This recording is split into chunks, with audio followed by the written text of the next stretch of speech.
Your excellency और मेरे प्रिय मित्र राष्ट्रपति मैक्रो, दोनों देशों के डेलीगेट्स, मीडिया के साथियों, नमस्कार। पेरिस जैसे खूबसूरत शहर में इस गर्मजोशी भरे स्वागत के लिए मैं राष्ट्रपति मैक्रो का आभार प्रकट करता हूं। फ्रांस के लोगों को राष्ट्रीय दिवस के लिए बहुत बहुत शुभकामनाएं भी देता हूं। यह दिवस विश्व में लिबर्टी, इक्वालिटी और फ्रेटर्निटी जैसे मूल्यों का प्रतीक माना जाता है। ये मूल्य हमारे दो लोकतांत्रिक देशों के संबंधों का भी एक महत्वपूर्ण आधार है। आज मुझे इस उत्सव में मुख्य अतिथि के रूप में शामिल होने का गौरव मिला। मुझे खुशी है कि इस अवसर की शोभा और गरिमा बढ़ाने के लिए भारत की तीनों सेनाओं की टुकड़ियों ने भाग लिया। भारतीय राफेल एयरक्राफ्ट का फ्लाई पास्ट भी हम सब ने देखा। हमारी नौसेना का जहाज भी फ्रांस के पोर्ट पर मौजूद था, यानी जल, थल, नभ हमारे बढ़ते सहयोग की एक शानदार तस्वीर हमें एक साथ देखने को मिली। कल राष्ट्रपति मैक्रो ने मुझे फ्रांस के सर्वश्रेष्ठ राष्ट्रीय पुरस्कार से सम्मानित किया। ये सम्मान 140 करोड़ भारतवासियों का सम्मान है। फ्रेंड्स, हम अपनी स्ट्रेटेजिक पार्टनरशिप की 25वीं वर्षगांठ मना रहे हैं। बीते 25 वर्षों के मजबूत आधार पर हम आने वाले 25 वर्षों के लिए रोडमैप तैयार कर रहे हैं। इसमें बोल्ड और महत्वाकांक्षी लक्ष्य निर्धारित किए जा रहे हैं। भारत के लोगों ने भी इस कालखंड में एक विकसित देश बनाने का संकल्प लिया है। इस यात्रा में हम फ्रांस को एक नेचुरल पार्टनर के रूप में देखते हैं। 2 दिनों में हमें आपसी सहयोग के सभी क्षेत्रों पर विस्तार से बात करने का अवसर मिल रहा है। आर्थिक संबंधों को और सुदृढ़ करना हमारी साझा प्राथमिकता है। Renewable energy, green hydrogen, artificial intelligence, semiconductors, cyber, digital technology जैसे अनेक क्षेत्रों में सहयोग बढ़ाने के लिए हम नए इनिशिएटिव्स की पहचान कर रहे हैं। भारत के यूपीआई यानी यूनिफाइड पेमेंट्स इंटरफेस को फ्रांस में लॉन्च करने पर समझौता हुआ है। हम दोनों देशों के स्टार्टअप और इनोवेशन इकोसिस्टम को आपस में जोड़ने पर बल दे रहे हैं। समान विचारधारा वाले देशों के साथ मिलकर हमें टेक्नोलॉजी सप्लाई चेन्स के लोकतांत्रिकरण के लिए लगातार काम करना चाहिए। क्लाइमेट चेंज और पर्यावरण सुरक्षा हमारी साझा और मुख्य प्राथमिकता रही है। इस दिशा में हमने पहले ही इंटरनेशनल सोलर अलायंस स्थापित किया था, जो अब एक मूवमेंट बन गया है। अब हम ब्लू इकोनॉमी और ओशन गवर्नेंस के रोडमैप पर तेजी से काम करना चाहते हैं। सिंगल यूज प्लास्टिक के खिलाफ हम एक साझा पहल पर आगे बढ़ेंगे।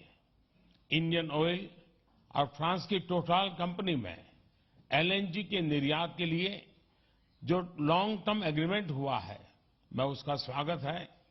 इससे हमारे क्लीन एनर्जी ट्रांजिशन के लक्ष्यों को बल मिलेगा।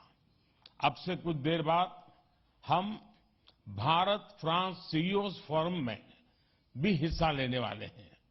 दोनों देशों के बिजनेस प्रतिनिधियों के साथ आर्थिक सहयोग मजबूत करने पर विस्तार से चर्चा होगी। फ्रेंड्स, रक्षा सहयोग हमारे संबंधों का एक मूलभूत स्तंभ रहा है। यह दोनों देशों के बीच गहरे आपसी विश्वास का प्रतीक है। मेक इन इंडिया और आत्मनिर्भर भारत, इसमें फ्रांस एक अहम पार्टनर है। आज हम रक्षा के क्षेत्र में भारत में नई टेक्नोलॉजी के को प्रोडक्शन और को डेवलपमेंट पर बात करेंगे। सबमरीन हो या फिर नौसेना के जहाज, हम चाहते हैं कि मिलकर केवल अपनी ही नहीं, तीसरे मित्र देशों की जरूरतों को भी पूरा करने के लिए हम काम करें। हमारी डिफेंस स्पेस एजेंसीज के बीच सहयोग बढ़ाने की संभावनाएं हैं। फ्रांस की कंपनियों द्वारा MRO facilities, spare parts, helicopter के लिए इंजन का प्रोडक्शन भी भारत में किए जाने पर हम आगे बढ़ रहे हैं। हम इसमें हमारे सहयोग को और सशक्त करने पर बल देंगे। सिविल न्यूक्लियर क्षेत्र में सहयोग को आगे बढ़ाते हुए हम small and advance modular reactors में सहयोग की संभावना पर चर्चा करेंगे। आज भारत में चंद्रयान के सफल लॉन्च पर पूरा भारत उत्साहित है। यह हमारे वैज्ञानिकों की बहुत बड़ी उपलब्धि है। अंतरिक्ष के क्षेत्र में भारत और फ्रांस का पुराना और गहरा सहयोग है। हमारी स्पेस एजेंसीज के बीच नए समझौते हुए हैं। इसमें सैटेलाइट लॉन्च सर्विसेज, समुद्र और धरती के तापमान और वातावरण को मॉनिटर करने के लिए तृष्णा सैटेलाइट बनाने का काम शामिल है। Space based maritime domain awareness जैसे क्षेत्रों में भी हम अपना सहयोग बढ़ा सकते हैं। फ्रेंड्स, भारत और फ्रांस के बीच लंबे समय से गहरे पीपल टू पीपल कांटेक्ट रहे हैं। हमारी आज की चर्चाओं से ये संबंध और मजबूत होंगे। हम फ्रांस के दक्षिण में मार्से शहर में नया भारतीय कॉन्सुलेट खोलेंगे।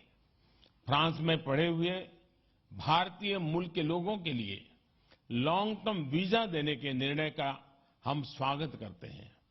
हम फ्रांस के विश्वविद्यालयों को भारत में अपने कैंपस स्थापित करने के लिए आमंत्रित करते हैं। दिल्ली में बनाए जाने वाले नए राष्ट्रीय म्यूजियम में फ्रांस एक पार्टनर के रूप में जुड़ रहा है। अगले वर्ष पेरिस में होने वाले ओलंपिक्स के लिए सभी भारतीय एथलीट्स बहुत ही उत्सुक हैं। इसके सफल आयोजन के लिए मैं राष्ट्रपति मैक्रों और उनकी पूरी टीम को शुभकामनाएं देता हूं। फ्रेंड्स, आज हम कई महत्वपूर्ण क्षेत्रीय और वैश्विक मुद्दों पर भी चर्चा करेंगे। इंडो पैसिफिक के रेसिडेंट पावर्स के रूप में इस क्षेत्र में शांति और स्थिरता के लिए भारत और फ्रांस की विशेष जिम्मेदारी है। हमारे सहयोग को एक रचनात्मक स्वरूप देने के लिए हम इंडो पैसिफिक कोऑपरेशन रोडमैप पर काम कर रहे हैं। Indo Pacific triangular development cooperation fund के प्रस्ताव पर भी दोनों पक्ष में चर्चा में है। इससे पूरे क्षेत्र में स्टार्टअप्स और इनोवेशन को बढ़ावा देने के नए अवसर खुलेंगे। भारत के इंडो पैसिफिक ओशन इनिशिएटिव्स में फ्रांस द्वारा मैरीटाइम रिसोर्स पिलर को लीड करने के निर्णय का हम स्वागत करते हैं। फ्रेंड्स, कोविड महामारी और यूक्रेन संघर्ष के प्रभाव पूरे विश्व पर पड़े हैं। ग्लोबल साउथ के देशों पर इनका विशेष रूप से नकारात्मक प्रभाव पड़ा है। यह चिंता का विषय है। इन समस्याओं के समाधान के लिए सभी देशों का एकजुट होकर प्रयास करना आवश्यक है। हमारा मानना है कि सभी विवादों का समाधान डायलॉग और डिप्लोमेसी के माध्यम से होना चाहिए। भारत स्थायी शांति की बहाली में योगदान देने के लिए तैयार है। आतंकवाद के विरुद्ध लड़ाई में भारत और फ्रांस हमेशा साथ रहे हैं। हम मानते हैं कि क्रॉस बॉर्डर टेररिज्म को समाप्त करने के लिए ठोस कार्रवाई की आवश्यकता है। इस दिशा में सहयोग बढ़ाने पर दोनों देश सहमत हैं। राष्ट्रपति मैक्रों इस वर्ष G20 समिट के दौरान आपका भारत में स्वागत करने के लिए मैं और सभी भारतवासी बहुत ही उत्सुक हैं। एक बार फिर आपकी मित्रता और मुझे दिए गए आदर सत्कार के लिए मैं आपका बहुत बहुत धन्यवाद करता हूं।